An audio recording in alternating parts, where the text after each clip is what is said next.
నిలబెట్టుకోవాలి. ఎన్నికలలో ఇచ్చిన హామీని కేటాయించాలి. విద్యకు 15% బడ్జెట్ ను పోరాడతాం. విద్యార్థులకు న్యాయం జరిగేంత వరకు పోరాడతాం. విద్యార్థులకు 15% బడ్జెట్ ను వెంటనే కేటాయించాలి. విద్యకు 15% బడ్జెట్ ను వెంటనే న్యాయం చేయాలి. విద్యార్థులకు తక్షణమే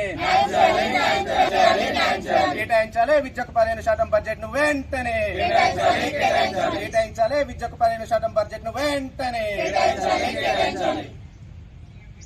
సవరించాలి. విద్యకు కేటాయించిన బడ్జెట్ ను వెంటనే కేటాయించాలి. 15% నిధులను విద్యకు వెంటనే కేటాయించాలి. 15% నిధులు విద్యకు వెంటనే పోరాడతాం. విద్యార్థులకు తెలంగాణ రాష్ట్ర ఉప ముఖ్యమంత్రి ఆర్థిక శాఖ మంత్రులు గౌరవనీయులైనటువంటి మల్లు భట్టి విక్రమార్క గారు ప్రవేశపెట్టిన బడ్జెట్ మొత్తం 3,04,965 కోట్లు.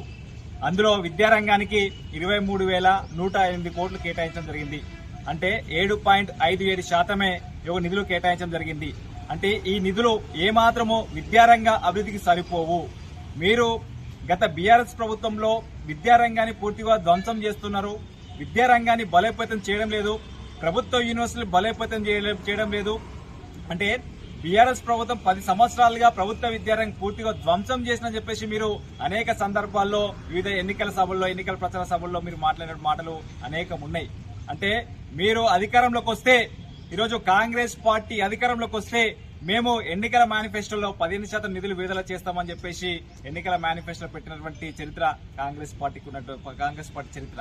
అంటే మీరు అధికారంలో లేనప్పుడు ఒక మాట, అధికారం వచ్చిన తర్వాత ఒక మాట. అంటే ఇక్కడ కేవలం విద్యారంగానే కాకుండా విద్యార్థులను విద్యార్థి తల్లులను మోసం చేస్తా ఉన్నారు, విద్యార్థి లోకాన్ని మోసం చేస్తా ఉన్నారు. అంటే కేవలం మీరు విద్యారంగాన్ని అడ్డం పెట్టుకొని అంటే విద్యార్థుల యొక్క ప్రయోజనాల దృష్ట్యా మీరు అడ్డం పెట్టుకుని ఈరోజు కేవలం ఎన్నికల్లో అస్త్రంగా ఉపయోగించుకుని ఈరోజు విద్యారంగాన్ని ఈరోజు పూర్తిగా మోసం చేసే పరిస్థితి తెలంగాణ రాష్ట్రంలో కాంగ్రెస్ ప్రభుత్వం వ్యవహరిస్తుంది.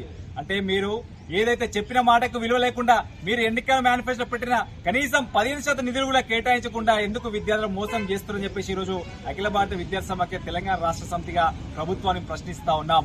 అంటే మీరు ఈరోజు కేవలం ప్రభుత్వ విద్యారంగాన్ని బలోపేతం చేయకుండా ప్రభుత్వ విద్యారంగాన్ని బలోపేతం చేస్తే ఎక్కడ ఎస్సీ ఎస్టీ బీసీ మైనారిటీ విద్యార్థులు ఉన్నత చదువుకొని ప్రభుత్వాలు చేస్తున్నటువంటి తప్పిదాలు ప్రశ్నిస్తారని చెప్పేసి ఈరోజు విద్యారంగానికి అధిక నిధులు కేటాయించకుండా కాలయాపన చేస్తున్న పరిస్థితి తెలంగాణ రాష్ట్రంలో కాంగ్రెస్ ప్రభుత్వం వ్యవహరిస్తుంది.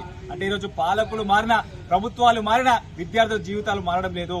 విద్యార్థులు ఉన్నత చదువులు చదువుకోవడానికి అనేక నిధులు కేటాయించకుండా ఈరోజు అడ్డుపడే పరిస్థితి తెలంగాణ రాష్ట్ర ప్రభుత్వం కల్పిస్తూ ఉన్నది. ఏదైనా తక్షణమే ఈరోజు రాష్ట్ర ముఖ్యమంత్రి రేవంత్ రెడ్డి గారు వెంటనే జోక్యం చేసుకోవాల్సిన అవసరం ఉన్నది. విద్యాశాఖ తన వద్దనే పెట్టుకున్నారు కాబట్టి ఖచ్చితంగా ఈ విద్యారంగంలో ఉన్నటువంటి సమస్యలు పరిష్కరించే విధంగా మీరు కనీసము 30% నిధులు కేటాయించినట్లయితే ఈ రాష్ట్రంలో ఉన్నటువంటి ప్రభుత్వ విద్యారంగాన్ని బలోపేతం చేసుకోవడానికి అవకాశం ఉంటుంది. ఎందుకంటే మీరు ఎన్నికల మేనిఫెస్టోలో పెట్టిరు 15% నిధులని, ఆ 15% నిధులు కూడా ఏమాత్రం సరిపోవు. కాబట్టి మీరు వెంటనే విద్యారంగం బడ్జెట్ సవరించి ఈ యొక్క విద్యారంగానికి 30% నిధులు కేటాయించి ప్రభుత్వ విద్యారంగాన్ని కాపాడాల్సిన బాధ్యత రాష్ట్ర ముఖ్యమంత్రి రేవంత్ రెడ్డి పైన ఉంది. కాబట్టి మీరు అరగ చర్యలు తీసుకోవాలని చెప్పేసి మేము డిమాండ్ చేస్తా ఉన్నాం. లేని పక్షంలో ఖచ్చితంగా రాష్ట్ర వ్యాప్తంగా పెద్ద ఎత్తున ఆందోళన నిర్వహించి ఈ ప్రభుత్వం చేస్తున్నటువంటి విద్యా వ్యతిరేక విధానాలపైన విద్యార్థులను విద్యార్థి తల్లులను చైతన్యం చేసి ఖచ్చితంగా ప్రభుత్వానికి వ్యతిరేకంగా పోరాటాలు కొనసాగిస్తామని చెప్పేసి ఈ సందర్భంగా తెలంగాణ